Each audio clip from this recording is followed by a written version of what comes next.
table. They save you a seat because you already matter. Everything else is just business dressed up as blood. Dad, perfect revenge. When my own daughter looked me in the eye and said, "Face it, Dad, you're just a pathetic old man nobody wants," I never thought those words would come back to haunt her. But life has a funny way of keeping score. My name is Roy Patterson. I'm 67 years old.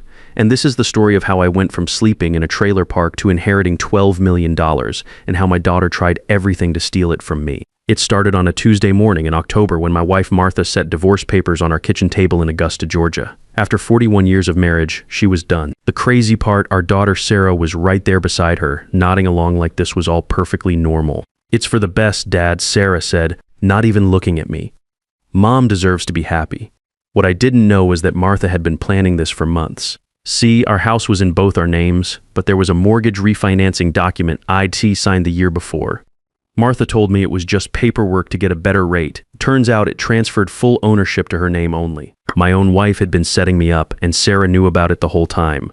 The divorce took 8 months and left me with almost nothing. I'm a retired construction engineer, spent 40 years reading contracts and blueprints, building everything from shopping centers to apartment complexes across Georgia. But when you trust your family, you don't read every line of every paper they put in front of you. That was my mistake. By January, I was living in Pine Valley Trailer Park on the outskirts of Augusta. It's one of those places where people go when they've run out of options. A collection of weathered single wides and double wides scattered around a gravel lot, with a flickering neon sign that's been missing the V in Valley for about a decade. The trailer I rented smelled like cigarettes and mildew, and the heater made noises like it was dying a slow, painful death. I was 67 years old, sleeping on a mattress that belonged in a dumpster, wondering how 41 years of marriage had led to this. Martha moved her boyfriend Gary into our house, my house, within 3 weeks. He was some insurance salesman Shed met at her book club, 20 years younger, and full of smooth talk about treating her like the queen she deserved to be. Sarah thought this was hilarious. She called me once to let me know.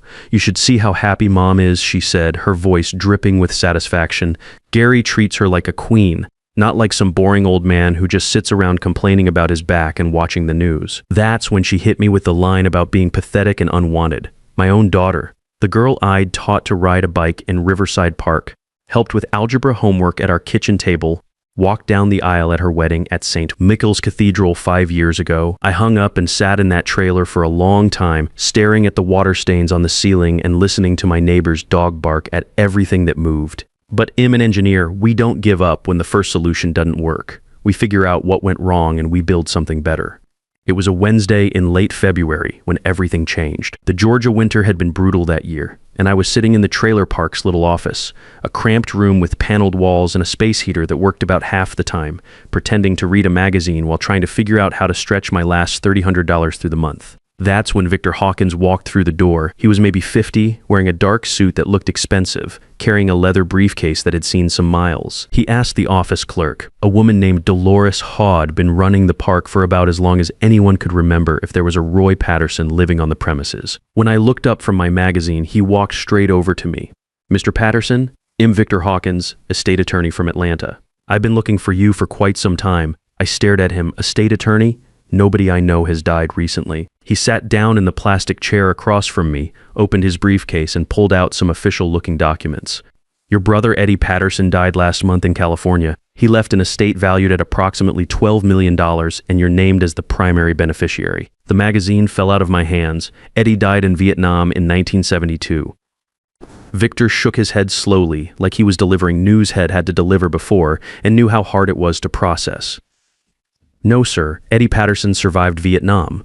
He left Georgia under difficult circumstances in 1972, but he didn't die. He built a construction and real estate business in California over the past 50 years. He passed away on January 9th of this year. I couldn't process this. Eddie, my older brother by 3 years, the guy who taught me how to throw a curveball in our backyard and read blueprints when I was still in high school.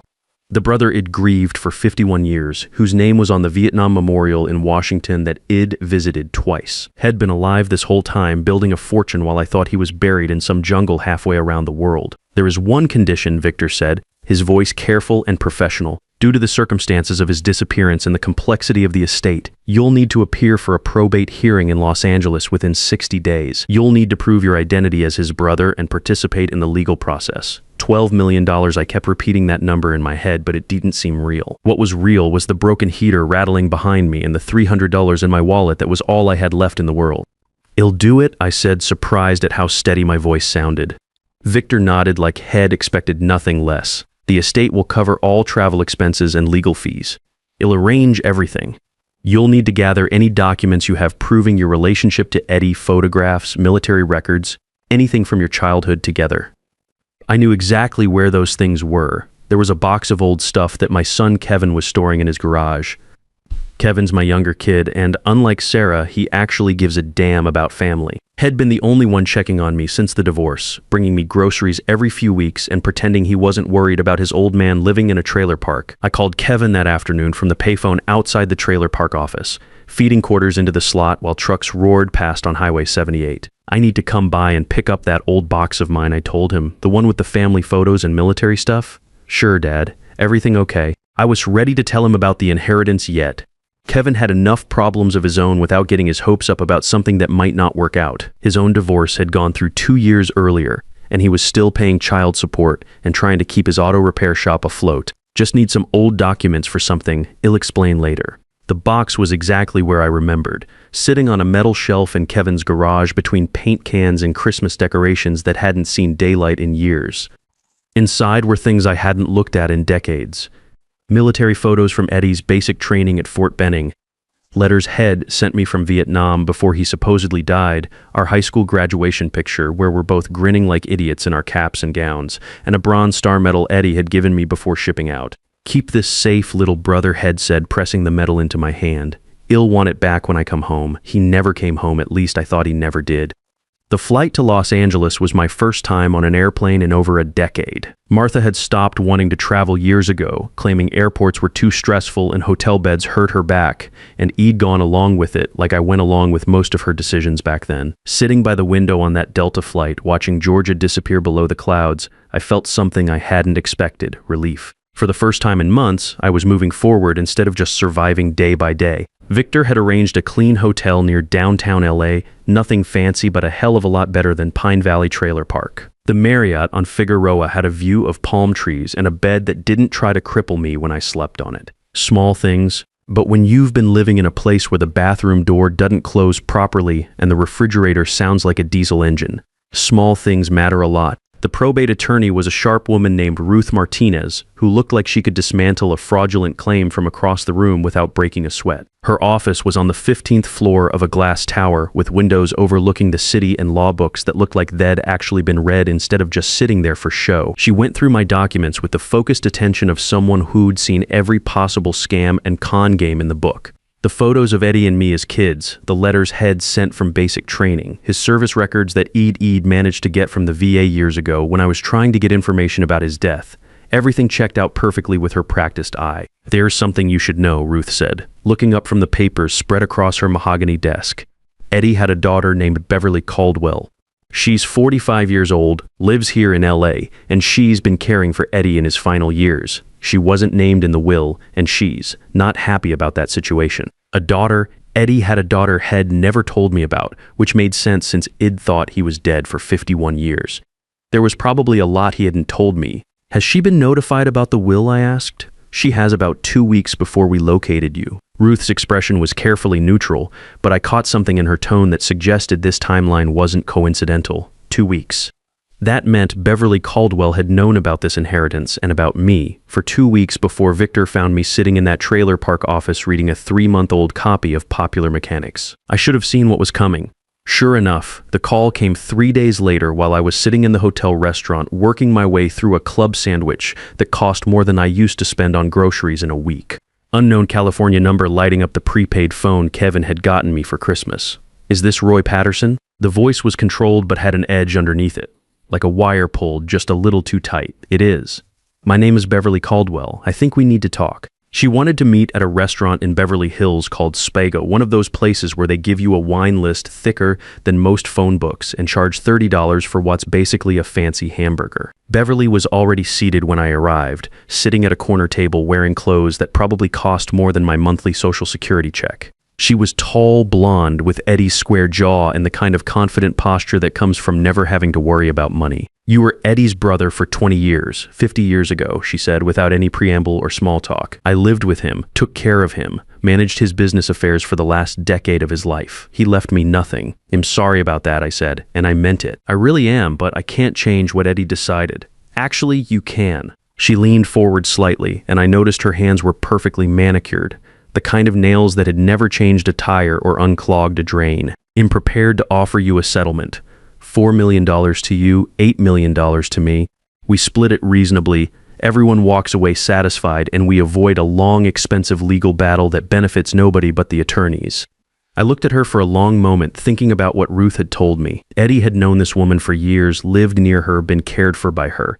And he still left everything to me, his brother he hadn't seen since Richard Nixon was president. That wasn't an accident or an oversight. I appreciate the offer, but no thank you. Something shifted in her face. The polite mask slipped just a little, like paint peeling off a wall. "You're making this more complicated than it needs to be. I'm just following the legal process." My father wasn't clear in his final years. She spoke carefully, like she was walking through a minefield. The will doesn't reflect what he really wanted. There it was, the challenge to Eddie's mental competence. I'd seen this playbook before in construction. When someone can't win on merit, they attack the foundation. "Well," I said, signaling for the check, "I guess that's what the probate hearing is for." When I got back to the Marriott that evening, I knew someone had been in my room. Nothing was taken. I didn't have anything worth stealing anyway, but things had been moved slightly. The notepad by the phone was at a different angle. My shaving kit had been reposited in the bathroom, the kind of professional search you'd do if you were looking for specific documents or information. I called Victor immediately, then hotel security. The key card logs showed someone had entered during a 90-minute window while I was at dinner with Beverly. Professional job, no fingerprints, no obvious signs of forced entry.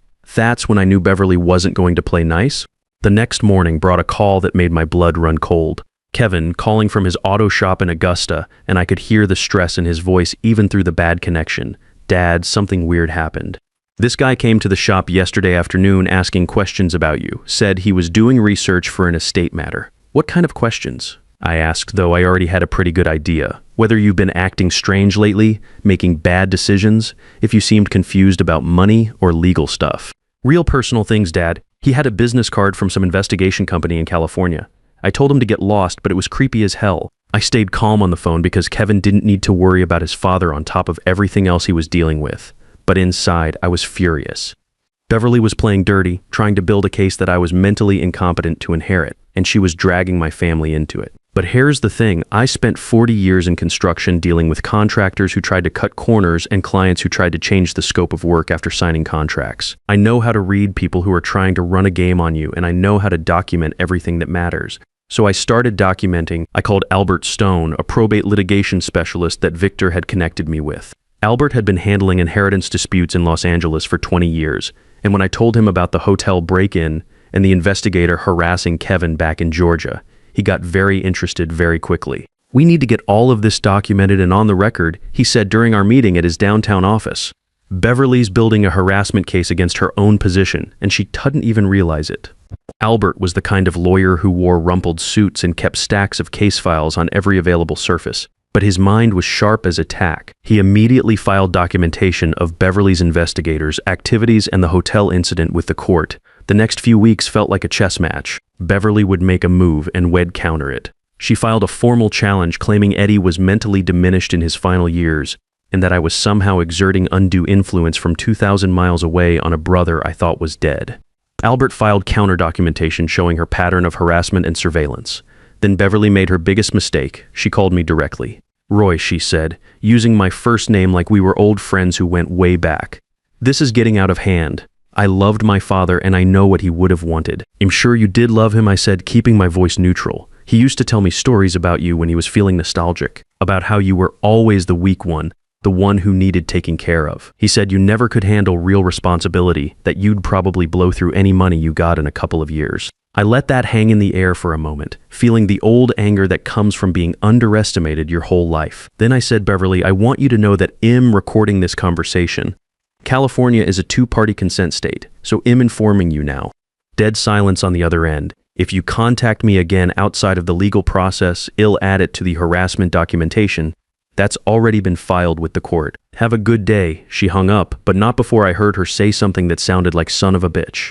The recording was legal since I'd informed her, and it went straight into our case file as evidence of continued attempts at intimidation. The probate hearing was held in the Los Angeles County Courthouse on a Thursday morning in late March. The building was one of those imposing concrete structures that makes you feel like justice might actually be possible, with marble floors and high ceilings that echo when you walk. The courtroom itself was smaller than I'd expected from watching legal dramas on TV. Wood-paneled walls, fluorescent lights supplementing the natural light from one high window, maybe 30 seats for observers. Judge Martinez looked like a man who'd heard every sob story and seen every con game in the book. He had the patience of someone who'd been dealing with family disputes for decades and found none of them particularly surprising anymore. I sat at the petitioner's table with Albert Stone. Beverly sat across from us with her attorney, a slick-looking guy named Craig Bell, who probably charged more per hour than I used to make in a week. Bell had the practiced composure of someone who'd built a career on billable hours and expensive suits. The hearing started with the basics. Documents establishing Eddie's identity, his will, his medical records. Eddie's primary physician, Dr. Ellen Park, had submitted written statements confirming that Eddie had been cognitively sharp right up until the end, competent when he wrote his original will and when he updated it twice in the years before his death. Then it was Beverly's turn. Bell called her to the stand, and she told her story about caring for Eddie in his declining years, describing memory lapses and confusion that somehow never made it into any medical records or official documentation. Bell introduced a letter that he claimed Eddie had written to Beverly approximately 2 years before his death, expressing doubts about his estate plans and his decision to leave everything to his distant brother who probably wouldn't know what to do with the responsibility anyway. The letter was handwritten on Eddie's personal stationery, emotional and rambling, talking about how Head changed his mind about the inheritance and wanted Beverly to contest the will if anything happened to him. Albert requested time to examine the letter. Judge Martinez granted it without hesitation. Albert spent maybe 5 minutes looking at it under a magnifying glass, comparing it to samples of Eddie's handwriting from medical documents, business contracts, and personal notes that spanned the same time period. Then he approached the bench with the careful precision of a man who'd found exactly what he was looking for. Your Honor, this document shows several characteristics inconsistent with Mr. Patterson's established handwriting patterns. The letter formation, the spacing, even the pen pressure are all different from authenticated samples. I'd like to request forensic document examination before this can be admitted as evidence. Bell objected loudly, claiming the request was just a delaying tactic, but Judge Martinez overruled him. The letter was held pending forensic analysis. I watched Beverly's face when that happened. She went very still, and her eyes darted to someone in the gallery, a man I didn't recognize but figured was probably one of her investigators or consultants. Then Albert cross-examined Beverly, and he was methodical about it, taking her through her own timeline piece by piece. When had she hired private investigators to look into my background? Why hire them before Eddie's primary beneficiary had even been identified? What was her relationship with the man who'd visited my son Kevin in Georgia? Beverly tried to deny knowledge of the Georgia trip, but Albert had phone records showing multiple calls between her and the investigation company on the days before and after Kevin was contacted. She was caught in a lie, and everyone in that courtroom could see it. That's when she lost control completely. This is ridiculous. Beverly said, not responding to any question Albert had asked, just talking to the room like she was giving a speech. He abandoned his family 50 years ago. He doesn't deserve this money. Judge Martinez looked up from his notes with the kind of expression that could freeze water.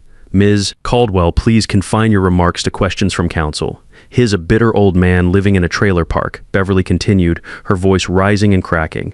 My father felt sorry for him. He told me Roy never amounted to anything, never built anything that mattered. Miss Caldwell, the judge said with deadly calm, you will limit yourself to responsive answers to questions asked by the attorneys. Craig Bell was on his feet, hand on Beverly's arm, trying to get her to stop talking, but she was done pretending to be the grieving, reasonable daughter.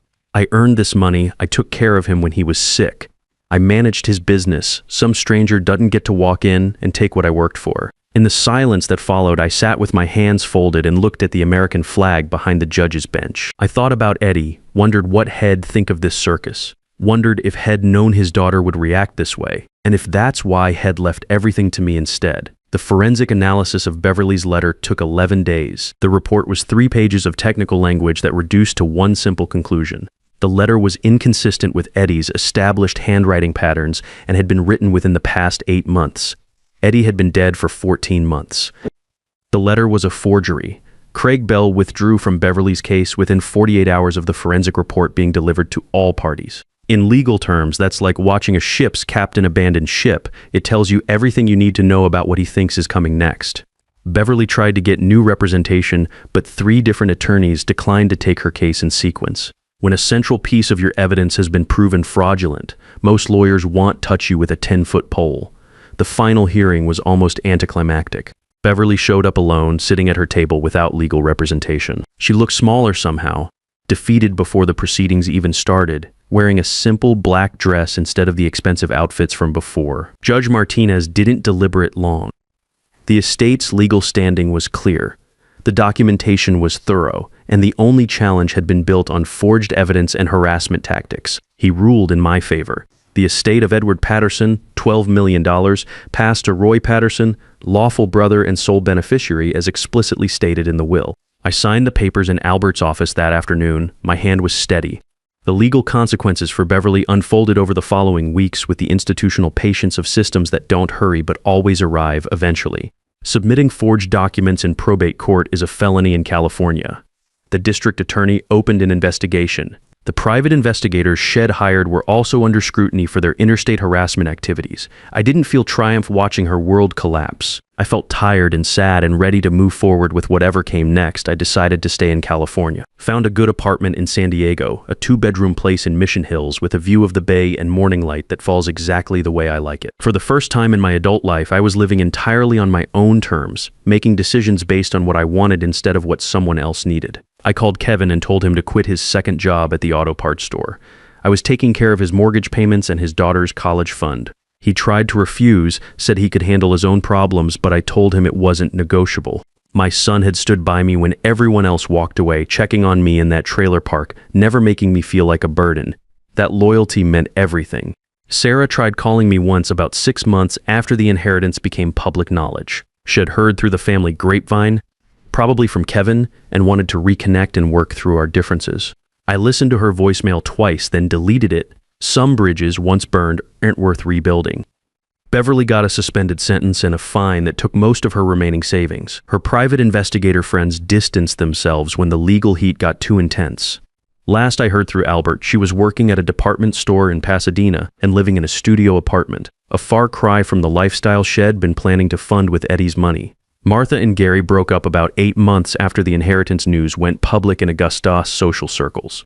Apparently, when Gary realized that Martha's daughter was a convicted felon who wouldn't be contributing to their retirement dreams, and that her ex-husband was now worth more than both of them combined, he found other living arrangements. Martha tried reaching out through Kevin, asking if I might be interested in talking things through, but I wasn't interested in conversations with people Hod already shown me exactly who they were. I started taking woodworking classes at the community college, something I'd always wanted to try but never had time for when I was building other people's projects. Built myself a coffee table, then a bookshelf, then started making toys for Kevin's daughter. Small things, but satisfying in a way that commercial construction never was. I joined a veteran support group, not because I needed therapy, but because I wanted to be around guys who understood what it meant to have a brother who didn't come home from war.